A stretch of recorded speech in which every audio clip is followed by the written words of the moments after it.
I was going to save this, but actually we'll do it now. Let's talk about Darwin Nunez then, because I suppose this kind of centres around the first half in particular. I'll stay with you, John. So David, I want to base this. David Lynch, Liverpool journalist, tweeted earlier saying improving Darwin Nunez was considered one of Arne Slot's key tasks, but the Uruguayan completed just 4 of 12 passes as part of another frustrating performance against Bologna. He then asks, is any manager capable of making it work for him at Liverpool? And then that's David Link into his article. That first half with Nunez was kind of like, he has the offside, which I think is poor. I don't think he should be offside in that situation. I think you can see the man. And then he has that one where he does so well to nod it down to himself. And then he's got all the time in the world, but he goes like this spectacular left-footed volley that the goalie can throw his hat on.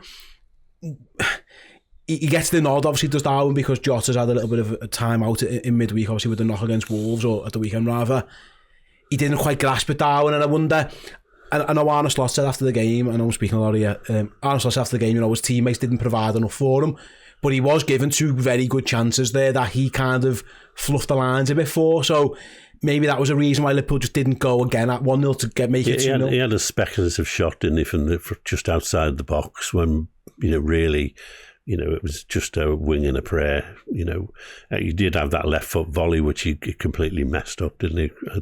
And he looks like an instinctive player to me. There was one pass he tried to Mo Salah. The ball just came to him and he instinctively smashed it across the box, and it didn't get to Salah. It got to one of the defenders. And it's almost like he doesn't think. He just acts on instinct all the time. And I can understand what Slot's saying, because he's saying that because they were pressing so high that if you get beyond the press, then your quid's in, or you should be. And he's the perfect guy for it with his pace, and his all running style. He never stops. God love him. He's running all the time. I think he can lack awareness of what's around him. Yeah. That's the thing for me. He just completely lacks awareness of who's around him at times, and that's why he keeps getting caught offside. Like, he's not looking to see, and like you'll see at times he'll run into the box, and it just doesn't look like he's got like a self-awareness around him. Like you've said, it doesn't look like he's thinking. He's not. But when you think of the goals that he scored, and even the goals he's been involved with at times, it tends to be the ones where he hasn't had to think. It's when he's overthinking where we seem to have the issue. So I don't know if that's where we're having the problem. Are we trying to meet in the middle where it's like, don't overthink it, because that seems to be where he's doing really well, but you still need to be very aware that you're running offside all the time. You need to be aware of who's around you. When he scored the offside goal, my comment was, well, at least he didn't hit the bar with it, because that's the kind of thing you expect from him. I thought he timed that run poorly. It's interesting, John, because it's worth saying, I think he does well in the build-up for the goal. The first goal, he's involved, and that's excellent, and you get those moments with Darwin. He has a couple of bright spots, but also he's the only one who didn't start against Wolves, and yet he's the first one off in the game, which kind of tells you, maybe tells you something. And Arne Slot was keen to downplay that in the press conference, said, we need to do better for him, etc. But it's his job to boost him, isn't it? He's got to try and get the best out of him, and he hasn't managed to do that yet. But so far, how long is it now? Two and a bit seasons? No one has. It's interesting because this isn't a Darwin pile-on. It's just a little bit of we're just watching what we're seeing, and I think I might be wrong. He's probably the worst player yesterday for Liverpool. And again, David, I was funny because David's tweet, and this one basing this conversation off. You look underneath it, and again, it's Twitter, be careful. Like, a lot of the comments are like defending Darwin, but then the rebuttal is always, but he got hooked after now, and he had 4 passes completed all game. Like, you do want more from your players. I was like, this isn't us saying like, get rid of him, he's crap, blah blah. We're supporting the lad. He gets his name chanted every single time he touches the ball. The crowds are giving him all they want, but it's obvious we're not getting everything we want because he's not even in the team. He's in the team really as his second choice at this moment in time. I feel like I'm always saying it, but I'm always saying he needs game time. He just needs that start where he can go forward. Sometimes injuries can sort of be, obviously they're bad, like Jota getting that injury, it's not great and he gets to come on in the end, but it's good for another player who's waiting for an opportunity. And Nunez should have been chomping at the bit to go on the pitch last night and absolutely, show us what he can do and what he's capable of. And he didn't do that. Like you've just said, his touches weren't great, and his involvement constantly going offside, things like that.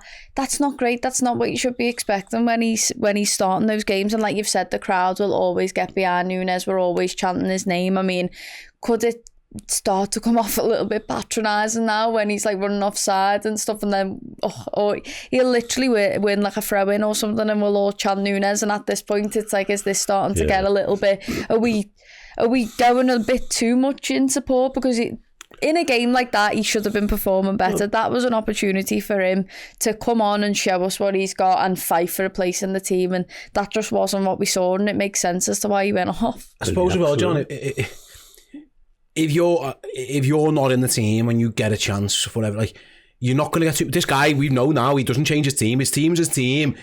It's all well and good saying, you know, he hasn't had much game time. I think you've got to earn it, and B, you've got to impress when you get that chance. When you start a game, you've got to show what you've got. You know, you've got to say, you need to leave me in because I'm better than the guy I've just replaced. And you didn't see any of that, did you? And it's I think being a number 9 is tough in this team, because I don't think Jota's actually been fantastic either when he's played. And like I say, the fact that in an hour Darwin only had made 12 passes, because you don't see a lot of the ball in this team.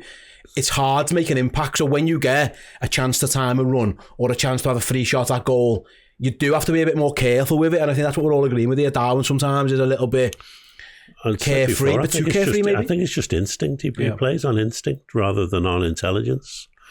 And whether that's because he hasn't got the intelligence or the game intelligence, or whether it's just that, you know, it's those instincts that, you know, that drive him on. I mean, we all saw him score against Liverpool for Benfica, and you thought, bloody hell, this guy looks really good.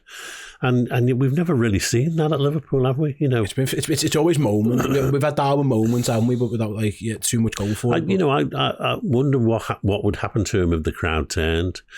Is there a point where the crowd loving him isn't helping him any longer, that he needs to know that people are not happy with the way he's playing? It's difficult. Yeah, again, we'll back him and continue to back him, and Liverpool are going to need him. Listen, Diogo Jota, you'd be shocked if he stays fit for an entire season. There'll be a run of games where Darwin does get 5-6 games in a run, and maybe that's what he needs. But for now, like I say, it was mad because we're having that corner kick on the hour mark, and all you can see, he sees Jota, and you can see his face. He's like, fuck. And at one point, Virgil runs over and gives him a tap and goes, switch on, we've got a corner, you might get your goal here. But it's almost like he's resigned, and maybe it is. Because is he trying too hard? Because he knows, I've got this lad here, and he starts every game. He scored 2 against West Ham in a week. I've got to do something. Is he trying too hard? I don't know, because you can never fault his effort. It's the one thing. No one will ever sit here and say Darwin has tossed that one off. He's phoned in. He's never done that. But maybe that's a problem. I don't know. Well, we know how much it means to him, because you think back to Jurgen's interviews, and he was constantly being asked about Nunez last season, and he was saying he sees what people put on social media, and you can see the frustration. There's even been times where we've seen him completely delete all his Liverpool pictures, or he's took Liverpool out of his bio. You know, like, he's had those frustrating moments where it's got to him that much, where he sort of resorted to completely taking himself sort of off the internet, maybe, in a way, and, you know, trying to disassociate himself from the whole thing, and that must be really difficult for him. Like you've just said, like the comments on Twitter, a lot of the things people are saying about him, you could say maybe they are unfair at times, maybe we expect a little bit too much of him, but he has been here for a few seasons now, that it felt like last season we were going, okay, this is the season now where he needs to prove himself, okay, this is the season, and it really does feel, listen, the fans at Anfield, we're not going to turn against them. We'll still support them no matter what. We're not that type of fan base. We won't sit there and we're not going to start booing our own players or anything. You know, this isn't like Goodison or Old Trafford or anything like that. Just a little dig there. But yeah, we're just not that way out. He's very, very passionate. That's the thing. You know, he cried, about him, didn't he? When about he him. Was crying when he scored. He ran into the crowd to protect his family and everything. He didn't even think about his career. He just went. And that's great. Like we'll never. If he turned that into his football displays, it would be phenomenal. It's just this is kind of the question again. Going back to David's tweet, I think this is kind of what he was trying to ask John a little bit. Like, what does he have to do? What does Liverpool have to do? Is there a meeting in the middle? Is he good enough that you start changing what you do to accommodate him? There's so many unanswered questions. We're 2.5 years into the Darwin experience. I don't think that's ever happening. Not certainly under Slot. That's not going to happen, is it? He's got his style of play, and he expects his players. And if they're not working, then he'll say, you know, I mean, that's that comment about mediocrity at the weekend.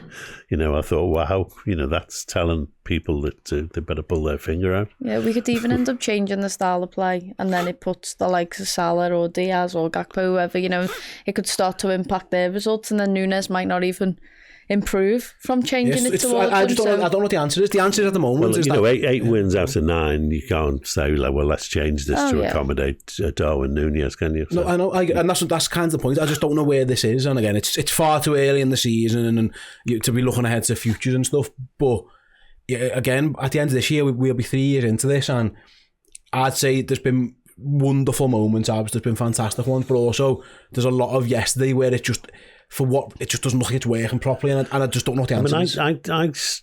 I still go into games when he's on the pitch thinking, oh, today's the day, he's going to score a bag full, you know, and he hasn't reached the point yet where I'm saying, oh God, Nunez is playing. You know, I still expect him to do really well because he's so talented. I think you think about that like Newcastle game, where, you know, absolutely. And then I think I always thought that game, he's going to kick on now. That's the thing for me. I always expect just for that little bit of confidence, if they get a performance like that, then they'll kick on, he'll start, you know, stop overthinking, because he's shown that he's got that ability, and that just hasn't happened. That's not coming to fruition for him, and it's a bit of a shame. So I'm exactly like you though. When I see him on the starting lineup, I don't dread it. I don't think, Nunez isn't going to do anything for us today, because we've seen those flashes are brilliant. So you think he can possibly pull something out of the bag here. I haven't lost faith in him yet, you know. No, I know, that's what I'm saying. I don't know where we're going, because if you look at the stats, he's played 103 games for Liverpool, he scored 34 goals, 18 assists, so like 54 goal involvements in, like, you know, it's almost 1 in 2, better than 1 in 2 a game, John. But I had an old football coach back in the day, used to call certain players daisy players. Like, some days he does, some days he doesn't. And when on the days he doesn't, he's a real negative on the team. I don't know if Darwin's at that level yet, but also he isn't one that was going to toss out with the bathwater, because he's clearly there. The trouble is, he's a centre forward, and you need him to be scoring every other game. It basically needs to be 1 in 2. I mean, like, people like Rush were like 2 in every 3 games. That's the level you need to be at if you're going to be a top forward for us, and he's nowhere near it. So to round up then on this part, is David harsh? Was he bad yesterday? Was he okay? What was your thoughts on Darwin's overall performance? He wasn't great. He really. I just lost track of him. I stopped looking at him. Yeah, that's the thing. Yeah, you stop noticing him. You're hooked after an hour. It doesn't go well for you. But yeah, I'm sure there'll be plenty more chat about Darwin Nunez. I thought he was meh, and that's. It wasn't like a stinker where we were all like, oh, Nunez made mistakes, and, you know, Nunez cost us a game, because he never, you know, like, we won the game in the end, so you can't be too critical of him. But he wasn't great, like you said. I lost track of him as well. Yeah, well, and he gets hooked, doesn't he? So yeah, another one of those for Darwin.